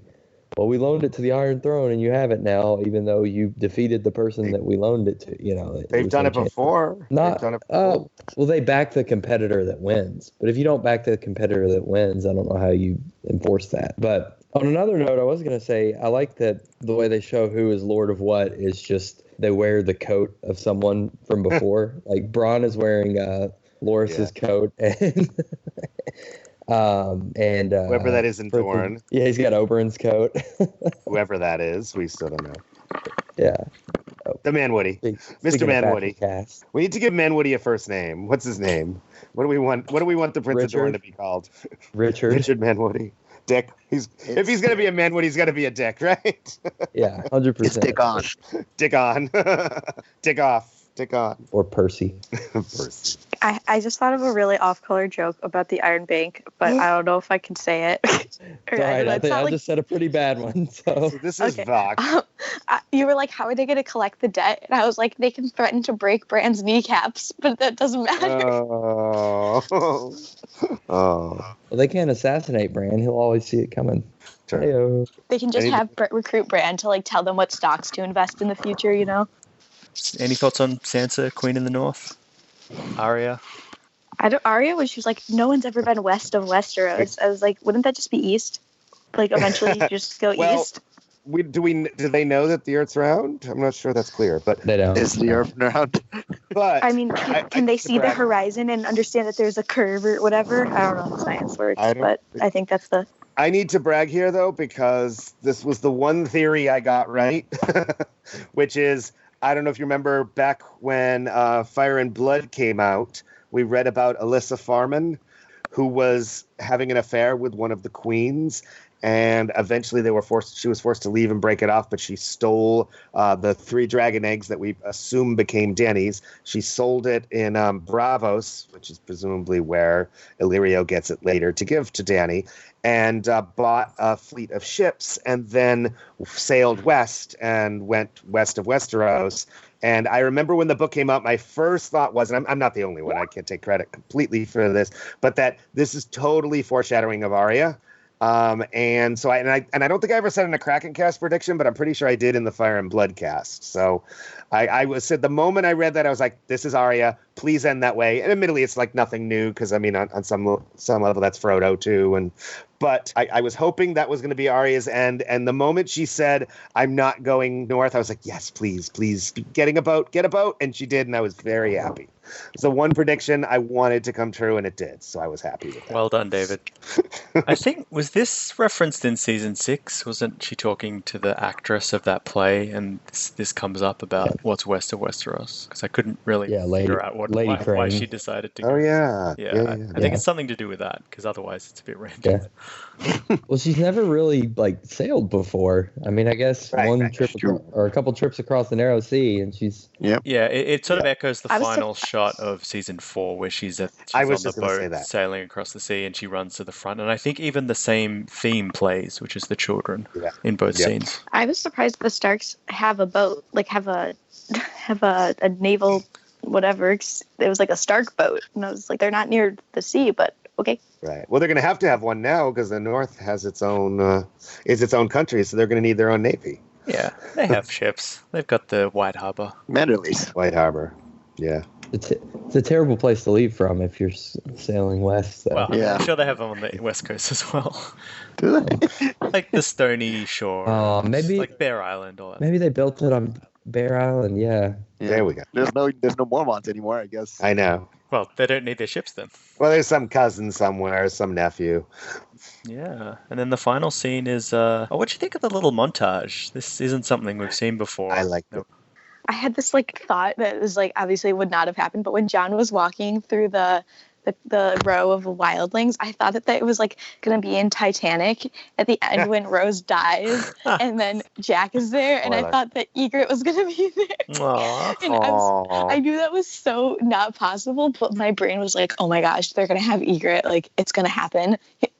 But it didn't happen. You know what? We got Torment and we got Ghost. That's all I needed. I'm glad we got at least one more moment of Torment. Well, 2 actually. And we got Ghost, and we got the everyone cheer for scene where Ghost gets pet. Did you hear about the conspiracy theory online that people are saying that scene was actually taken from season 4, and some people think that after we all bitched about it a few weeks ago that they quickly added this in and just took that from that episode or whatever. I don't think it's actually true, but it's interesting that there's actually articles online about this. Well, if they did, I'm glad they did, because we needed closure. Exactly. Because that was that devastated me. No, I think it made sense that it was already planned to have that scene because Jon sent Ghost north, and I don't know, it gave Jon something to look forward to when he had to rejoin the Night's Watch to be reunited with Ghost, who is totally not salty at all about being replaced by a dragon. Right.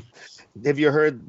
They said the reason that they didn't have him petting Ghost back then is because apparently the cost of having the wolves interact with people in the CGI is way more expensive and way more time consuming, and they just couldn't do it in that episode.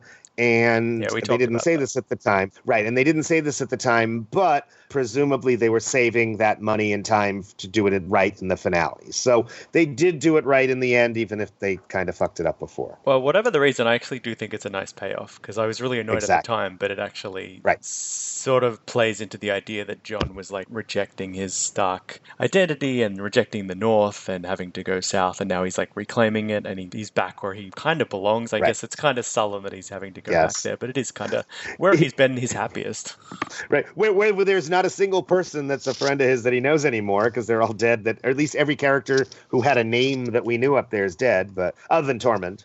Are there only like 3 members of the Night's Watch left or something? Because it looked like basically. only wildlings, and then those 2 guys that led him up north. I guess it's basically just a convict colony now. Yeah. Like they don't actually do anything other than just sustain their Australia. own home. Well, that's what I was Essentially, yeah, wondering. it's Like, Australia. what's the point of it now? Who are they protecting them from? We at least for now, we like the wildlings. There's no White Walkers. Like, what is the point of the Night's Watch now? I guess it's just a border. Maybe to like, It's like border patrol. yeah, maybe it's like what is it called? They're like ambassadors for the wildlings to set up trade. Not ambassador. I can't think of the word right now, but they're gonna create an alliance with the wildlings and be buds now. Yeah. The North and the wildlings. Which is cool. Which also I like brings up an interesting question. So, John, they all make this agreement to shut the Unsullied up, right? We're going to send John up north. Well, as soon as the Unsullied leave, because they're going to Noth, right? Thank you. We were hoping that that's where Grey Worm was going to go. Although, hopefully, the butterflies won't kill everyone. But so John goes up north, and maybe he takes the wildlings back up north, and then what's to stop him from going back to Winterfell? It's a different country now. They don't have to agree with this. They could be like, sure, whatever. He's now back home. Fuck you. The Unsullied aren't even there to know. They're not even on the continent anymore. Well, that would create a diplomatic Westeros- incident. With where- with who? Noth? With who? The Unsullied aren't there anymore. Bran's that's not true, going to okay. care. Bran's the king. He's not going to care. Yeah, but so it's who's that going to create a new technically- incident? No, but if he's sentenced there, then he has to fulfill his sentence. Otherwise, it challenges the king's law. Right, except there is The no North king's has law 'cause they're in the integrity. North. But the North is now a separate country, so any laws in Westeros don't apply anymore. Yeah, but it would be like if but then you extradite, someone committed a crime and went to another country, they extradited them, and then they didn't serve a jail sentence or something. Yes, technically it's legal, but it would still create an international incident. Right, but the only reason he got that sentence was to shut the Unsullied up, who are gone, who are not citizens of the country, who are completely now on an Ireland of butterflies. Yeah, but it was a sentence passed for a murder committed against a monarch, so it was still rendered according to the king's law. But the king of a country he's not in is my point. And if you sentence Yeah, but someone to that'd the be like Night's that- Watch yeah. and they don't fulfill their vows, then it also delegitimizes the Night's Watch. Yeah, it'd be like if someone committed a crime in the U.S., went to Canada. The U.S. is friends with Canada. Canada can't just be like, well, he's in Canada now, so screw our alliance. But my point is that no one in King's Landing or in the North actually wants this. The only people who want this are the people who are not citizens of any of these countries. It That's sets a all. precedent, though, for like the common folk to not murder people, because murder is bad. Regicide. Question. And is now King's Landing going to send people through a completely different country to guard a border to another country? Because that's kind of what you know what I mean? Like, they're border patrol, but that would be for the North. Remember, this is now a different country. They did for a long time before the Targaryens got there. I'm assuming it wasn't just Northmen on the wall. Oh yeah, If they had 10,000 Technically, I people in it or think whatever. the wall is like almost a different country, or it's considered like a different legal entity to the north. It is. So you can I still also have send them from any questions. part of the world. even if it has no purpose now. I'd also say It has a different purpose, Go ahead. maybe. Go ahead, Abby. Is the Northern Kingdom just called the North? Because I was like Yes. thinking about it. Like people in Westeros, are they like, oh, I'm going north, as in just like like heading up to northern Westeros, and then are they like, oh, are you going to like? I'm just it's not a good name. I don't know. Well, so if you're just going like to a more northern part of Westeros, you say the north. But if you're going to the kingdom, you say the Nath. The Ah, there Nath. you go. There you go. Which is confusing because then people think you're talking about Noth. It really is not a good system. Is Grey The Worm just going Unsullied to... are going there. Did Grey Worm tell So the are captain the- that, and he takes him to White Up? Are the Maybe Unsullied the just gonna- Unsullied messed it up all along. They were going to the wrong place. But they misunderstood. Are the Unsullied just going to take over now by force? Is Grey Worm Well, now they've got one. Are there people they've living got there one still? night. Yeah. They got one night. So They're the gonna show protect- the show established the butterfly thing, so they've got one night. Right, exactly. Have fun. And then the final shot of the series, I guess, is them all wandering into the haunted forest again. Kind of a I nice really liked echo of that. the first scene Yeah. of the show, but much more Right. sort of Although- happy and hopeful now. I watch everything with subtitles on, and so the subtitle was like Game of Thrones choral singing, and all I could think of was that South Park episode where it's like wiener, wiener, wiener, wiener, wiener.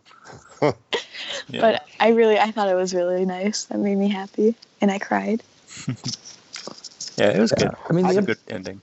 I think I've been the one all season who's cried the most in each episode, and I didn't cry too much in this one. I was surprised, actually. I mean, Ghost got me, and I'm trying to think if anything else did. Ghost definitely did.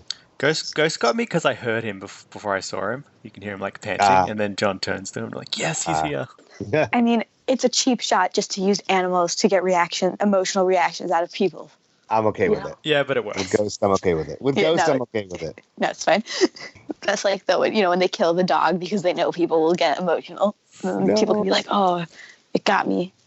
And Ghost was the only. Oh no, I guess there's still Nymeria. There's 2 direwolves Right. left in the world. Who we never did get back. We were wondering if we were going to see her again, and apparently not. We saw her. Oh, Puppy. brief we've got episode, some right? doggy cam on the Skype. Is that your There you dog, go. Kevin? Yep. Yeah, I just thought she said use the dog for emotional reaction, so And I you thought did. this pitiful face would get happy. Aw. Yeah, you got me. She looks like she's going to cry right there. That's the face I get when I'm laying on the couch not playing with her. Oh. She's- How dare you podcast instead of playing with her? No. Yeah, well, I played with her most of from 5 to 6 a.m. She was all about it. Sorry, Duncan, Was she you got excited? with all Is that- this. Yeah, sorry, don't get. It's too late now. Yeah, she was excited. I was not I was moving from 5 a.m. to 6 a.m. She's like, "This is exciting time. You normally You're up, just you're lay not there." asleep. You're not Yeah. asleep. All right, well, that's it. That's the end of Game of Thrones. What do we do now? Oh. We wait for We wait for the the- books. no. And we keep What's rereading. Oh, sorry. Oh, what's yeah. the prequel series? Doesn't have a name yet. That I'm Doesn't have a name probably yet. not going to watch because I don't really care. But They talked about it as the Long Night, but I'm not sure if that is actually proceeding. I heard somewhere that it might have stalled. I also think that's what George wants it to be called, but I don't think Exactly. the HBO Right. wants it to be called that. Right. George said that one is moving along pretty well, and there's 2 others that have a good chance. Yeah, he recently released a blog post sort of reflecting on the final episode of the series, and he mentions that there are 5 prequel series, or 4 to 5 prequel series in production, and there's other adaptations of some of his other works. I think one has been greenlit. Like they have the director and they're already everything, casting. and then They're casting. yeah. And then there's a couple that are being tossed around, I think. Oh, okay. Yeah. They might not be in production. They might just be being Right. Oh, no. Yeah. developed or The whatever. thing is, George is the only one talking about these other ones. Like, no, these are going to happen. These are going to happen. We're working on it. And HBO's kind of like, we got one. Let's see how this one goes, and then we'll talk. So I think George is being a little optimistic here. Maybe. Hopefully he's right. We've sort of wondered what his thoughts on the series were, if he's kind of cooled on it, and he obviously hasn't been as involved in the last couple of seasons, but he was pretty complimentary to it overall, and to D&D He always in the has been. post. Yeah.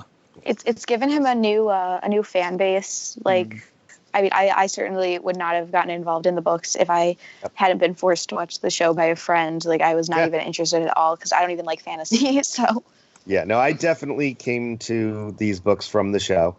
In that post I posted just before I watched it, I said, Game of Thrones brought me to Song of Ice and Fire. Song of Ice and Fire brought me to the podcast of Ice and Fire. Podcast of Ice and Fire brought me to Vassals of Kingsgrave, and here we are. Yeah. I mean, it's been a cultural phenomenon. Like, no other Yeah. series has had this Especially- much conversation about it. And it's one of those shows, everyone is talking about it every week. Everyone is constantly speculating about it. Mhm. Everyone is praising it and reviling it at different points. But Right. it captured the consciousness, and now it's over. We can't really speculate anymore. There's a full Well- stop, And yeah. We came for the books. We came for the books, and that was something that Martin kind of touched upon, that he said, this is not my ending, but it is an ending, and some of the things that happen in the show will happen in the books, and some things won't happen, and some things will happen differently. But he emphasized the point that they're two different mediums. The way it was portrayed might be the same in fact, but it'll be portrayed in a completely different way in written form. Right. And obviously he'll have a lot more time to develop it. Assuming they actually come out, which is always which is becoming increasingly distressing whether it'll come out. But he was pretty confident, like he said, The Winds of Winter will definitely come out, which I'm going to take as hopeful. I definitely think The Winds of Winter will come out. Dream of Spring, not even anticipating. Maybe the editor will publish the notes. The problem is that the sample chapters are so good. If they were boring and bad, like a lot of the chapters in Feast Dance, like I might not be as excited. Not bad, but just kind of meandering and setting things up. But they are like genuinely exciting and so different and so refreshing. Well, of course, part of that's because some of these preview chapters were actually the endings of the last book. So, like you can sort of see how some of the same plot beats exist in the show, but they're told in such a different way. Like the sort of interaction Arya has in Bravos has a few of the similar aspects. Some aspects of... Actually, no. I mean, Euron is completely different in the show. He doesn't resemble his book counterpart at all. So, so I have hope that it is going to be a different story. But at the same time, a lot of the things that we see in this episode are really exciting to me, and I want to see George's take on them, hopefully, one day. Right. I mean, I agree with Abby. I think we are definitely going to get wins at some point because I think he's already probably, I don't know how far, 70, 80, 90%. We can hope more, but I feel he's already a good chunk through it and he's not going to give up on it. After that, I don't know. I mean, is he going to go for writing a Duncan Egg? He's even said that. Like, originally we thought he was going to keep going. Is he going to go for Fire and Blood 2? I hope not, even though I do want to see it eventually. I want him to finish these books, and I think he's going to find an excuse not to, and then it'll just never happen. And I'm sad about that because I want to see how he deals with Crazy Dany, Mad Queen Dany, and I want to see how Jon's Targaryenness is actually relevant to the plot. Because in the end, it kind of isn't. It kind of isn't in the show. It basically is just a reason for them not to fuck, which is what pisses her off. So and a reason for her to go crazy. Yeah. Right. So it's a plot device. Yep. Yeah. In the end, a telltale Targaryen. I think the end of the show is in many ways like a conclusion to a lot of our journeys, because a lot of us did start with the show. And it provides some degree of closure, even though we have very mixed feelings on the show in general. But I think the Winds of Winter will be the bigger closure, because I think that's the real weight we've had between books. We've all... That, like, the podcast was born in that weight, in that kind of long night. And a lot of the big podcasts and a lot of the big commentators and big writers in the A Song of Ice and Fire was born both during the show, but also during the big wait between A Dance with Dragons and The Winds of Winter. So we will continue talking and obsessing and discussing and speculating. None of that will end, even though the show's over. The books and rereading. Will go on. And rereading, yeah. Any more final thoughts on the show? I'm just really excited for all my friends to actually start reading the books, like they all said they were gonna now, because they were disappointed with the show. Really?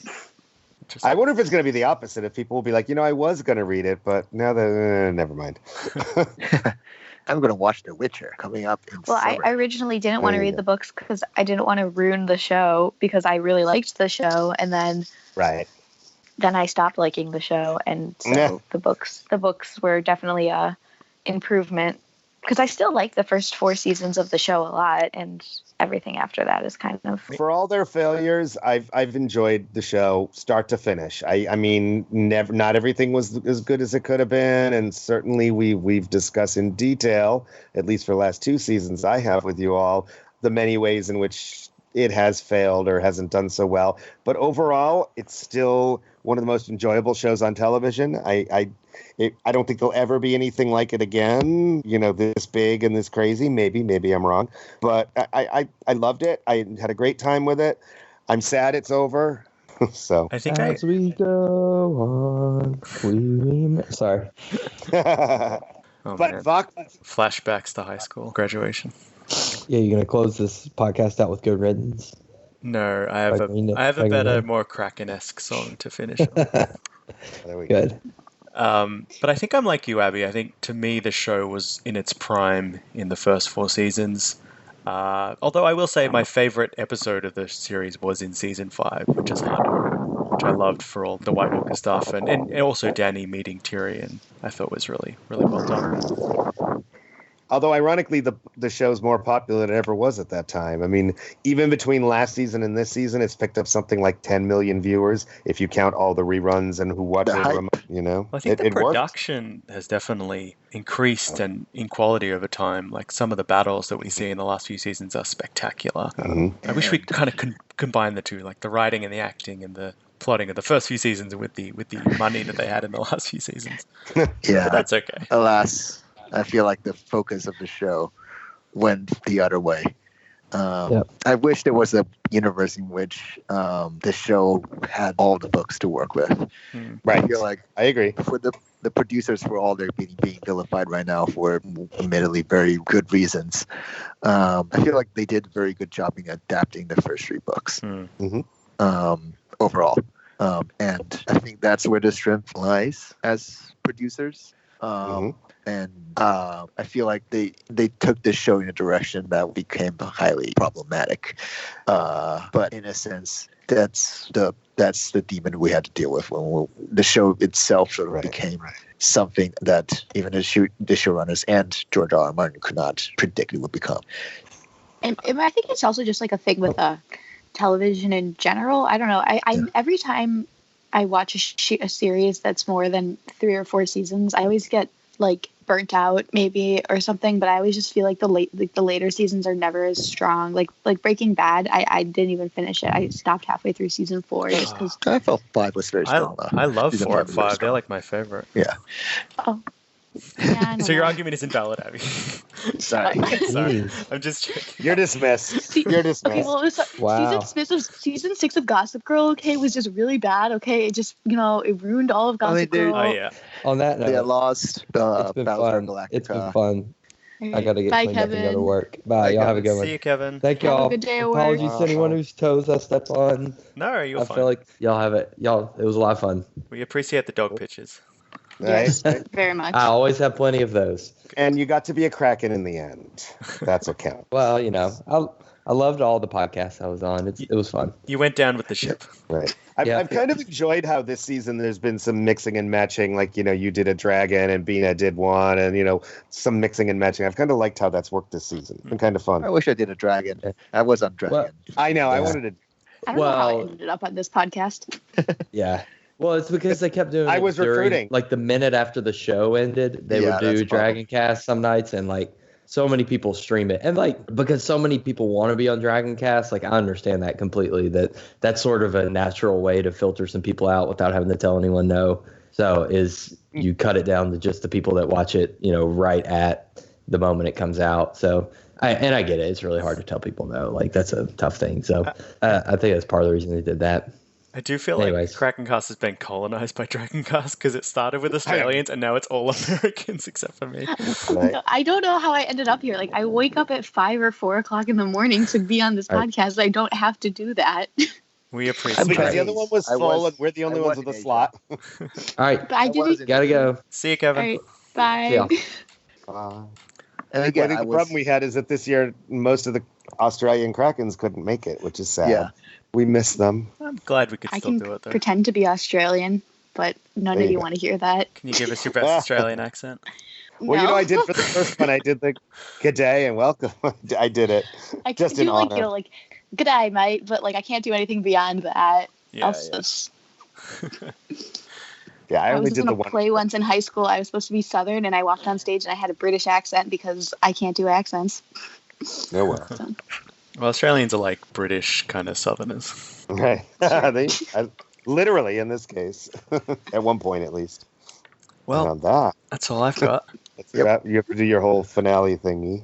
Yeah, well, yeah, that concludes KrakenCast. Not just for this week, not just for the season, but for all time, ? We may get the crew together for future podcasts, like we did a Halloween podcast. We did like an Australian movie roundtable last year. But as for the show goes, that's a wrap. I'd like to thank all of the many hosts of KrakenCast over the years, including Jessica309, Chow Gamer, The Reader, Carl Wadegi, Silence, Sylv Aubrey, Dagos Rivers, Valerian Neal, Jetto Whiteheart, Lady Weaver, and Tendana. And of course you guys who could make it today, including David HHH, Daisy Mormont, Creepy Uncle Kevin, and of course Shoeshiner, who was with us in the first season. So I'm glad you could be here at the end. So that's our review for the final episode of Game of Thrones. Let us know what you thought on the forums. And this is KrakenCast signing off. Yeah, thank you, Duncan. Thanks, Duncan. Bye, everyone. Thanks, guys.